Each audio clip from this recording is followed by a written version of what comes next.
ಕೃಷಿ ಕಾರ್ಮಿಕ ರೈತರಿಗೆ ಸರಿಯಾಗಿ ವಿದ್ಯುತ್ನು ನೀಡುತ್ತಿಲ್ಲ. ಈ ಮೇಲ್ಕಂಡ ವಿಷಯಕ್ಕೆ ಸಂಬಂಧಿಸಿದಂತೆ ವಿದ್ಯುತ್ ಶಕ್ತಿ ಅಭಾವದಿಂದ ರೈತರ ಬೆಳೆ ಮತ್ತು ತೋಟಗಾರಿಕೆ ಮರಗಳು ಒಣಗಿ ಹೋಗುತ್ತಿದ್ದು, ಕಳೆದ 2 ತಿಂಗಳಿನಿಂದ ಕೃಷಿ ಪಂಪ್ಲೆಟ್ಗಳಿಗೆ ಸಂಪರ್ಕವಾದ ವಿದ್ಯುತ್ ನೀಡದೆ ರೈತರು ಕಂಗಾಲಾಗಿದ್ದಾರೆ. ಅಚ್ಚುಕಟ್ಟು ಪ್ರದೇಶಕ್ಕಿಂತ ಹೆಚ್ಚಾಗಿ ಕೃಷಿ ಪಂಪ್ಲೆಟ್ಗಳಿಂದ ಆಹಾರ ಮತ್ತು ಹಣ್ಣು ತರಕಾರಿಗಳನ್ನು ಉತ್ಪಾದನೆ ಮಾಡಿ ಗ್ರಾಮೀಣ ಪ್ರದೇಶದಲ್ಲಿ ಕೃಷಿ ಕಾರ್ಮಿಕರಿಗೆ ಅತಿ ಹೆಚ್ಚು ಉದ್ಯೋಗವನ್ನು ಕೃಷಿ ಪಂಪ್ಸೆಟ್ನಿಂದ ಬೆಳೆಯುವ ಬೆಳೆಯಿಂದ ಉದ್ಯೋಗ ಅವಲಂಬಿಸಿದ್ದಾರೆ. ಮತ್ತು ಕಾಡಂಚಿನ ಪ್ರದೇಶದಲ್ಲಿ ಕಾಡುಪ್ರಾಣಿ ಹಾವಳಿಯಿಂದ ರಾತ್ರಿ ವೇಳೆ ಜಮೀನಿಗೆ ಹೋಗಲಾಗದ ಪರಿಸ್ಥಿತಿ ಬಂದಿದೆ. ಈಗಾಗಲೇ ಉಡುಪ್ರಾಣಿಗಳ ಹಾವಳಿಗೆ ರೈತರ ಪ್ರಾಣವೂ ಹಾನಿಯಾಗಿರುತ್ತದೆ.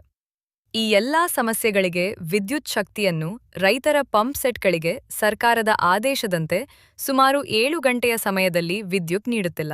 ಆದ್ದರಿಂದ ಸಮಸ್ಯೆಯನ್ನು ನಿವಾರಣೆ ಮಾಡಲು ಈ ಕೆಳಕಂಡ ಒತ್ತಾಯದ ಬೇಡಿಕೆಗಳನ್ನು ಈಡೇರಿಸಬೇಕೆಂದು ಜಿಲ್ಲೆಯ ಎಲ್ಲಾ ತಾಲೂಕು ಕೇಂದ್ರಗಳಲ್ಲಿ ದಿನಾಂಕ 30 ಏಪ್ರಿಲ್ 2026 ಗುರುವಾರದಂದು ಸಮಯ ಬೆಳಗ್ಗೆ 10:30 ರಿಂದ ಧರಣಿ ಸತ್ಯಾಗ್ರಹವನ್ನು ಹಮ್ಮಿಕೊಂಡು ಪಂಪ್ಸೆಟ್ ಬಳಕೆದಾರರು ಹಾಗೂ ರೈತ ಸಂಘದ ನೇತೃತ್ವದಲ್ಲಿ ಈ ಮನವಿ ಪತ್ರವನ್ನು ಸಲ್ಲಿಸುತ್ತಿದ್ದಾರೆ. ರೈತರಿಗೆ ಸರಿಯಾಗಿ ವಿದ್ಯುತ್ ನೀಡದಿರುವ ಬಗ್ಗೆ ಈ ಮೇಲ್ಕಂಡ ವಿಷಯಕ್ಕೆ ಸಂಬಂಧಿಸಿದಂತೆ ವಿದ್ಯುತ್ ಶಕ್ತಿ ಅಭಾವದಿಂದ ರೈತರ ಬೆಳೆ ಮತ್ತು ತೋಟಗಾರಿಕೆ ಮರಗಳು ಒಣಗಿ ಹೋಗುತ್ತಿದ್ದು, ಕಳೆದ 2 ತಿಂಗಳುಗಳಿಂದ ಕೃಷಿ ಪಂಪ್ಸೆಟ್ಗಳಿಗೆ ಸಮರ್ಪಕವಾದ ವಿದ್ಯುತ್ ನೀಡದೆ ರೈತರು ಕಂಗಾಲಾಗಿದ್ದಾರೆ. ಅಚ್ಚುಕಟ್ಟು ಪ್ರದೇಶಕ್ಕಿಂತ ಹೆಚ್ಚಾಗಿ ಕೃಷಿ ಪಂಪ್ಸೆಟ್ಗಳಿಂದ ಆಹಾರ ಮತ್ತು ಹಣ್ಣು ತರಕಾರಿಗಳನ್ನು ಉತ್ಪಾದನೆ ಮಾಡಿ ಗ್ರಾಮೀಣ ಪ್ರದೇಶದಲ್ಲಿ ಕೃಷಿ ಕಾರ್ಮಿಕರಿಗೆ ಅತಿ ಹೆಚ್ಚು ಉದ್ಯೋಗವನ್ನು ಕೃಷಿ ಪಂಪ್ಸೆಟ್ನಿಂದ ಬೆಳೆಯುವ ಬೆಳೆಯಿಂದ ಉದ್ಯೋಗ ಅವಲಂಬಿಸಿದ್ದಾರೆ.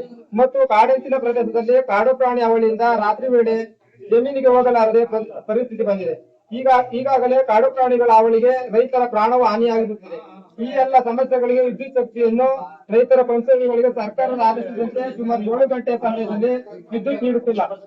ಆದ್ದರಿಂದ ಸಮಸ್ಯೆಯನ್ನು ನಿವಾರಣೆ ಮಾಡಲು ಈ ಕೆಳಗಡೆ ಒತ್ತಾಯದ ಬೇಡಿಕೆಗಳನ್ನು ಈಡೇರಿಸಬೇಕೆಂದು ಜಿಲ್ಲೆಯ ಎಲ್ಲ ತಾಲೂಕು ಕೇಂದ್ರಗಳಲ್ಲಿ ದಿನಾಂಕ 30/4/2026 ಗುರುವಾರದಂದು ಸಮಯ ಬೆಳಗ್ಗೆ 10:30 ರಿಂದ ಧರಣಿ ಸತ್ಯಾಗ್ರಹವನ್ನು ಹಮ್ಮಿಕೊಂಡು ಪಂಪ್ಸೆಟ್ ಬಳಕೆದಾರರು ಹಾಗೂ ರೈತ ಸಂಘದ ನೇತೃತ್ವದಲ್ಲಿ ಈ ಮನವಿ ಪತ್ರವನ್ನು ಸಲ್ಲಿಸಿದ್ದೇವೆ. ಇದೇ ರೀತಿಯ ಹೆಚ್ಚಿನ ವಿಡಿಯೋಗಳಿಗಾಗಿ ನಮ್ಮ JSS ಯೂಟ್ಯೂಬ್ ಚಾನಲ್ ಅನ್ನು ಸಬ್ಸ್ಕ್ರೈಬ್ ಮಾಡಿ.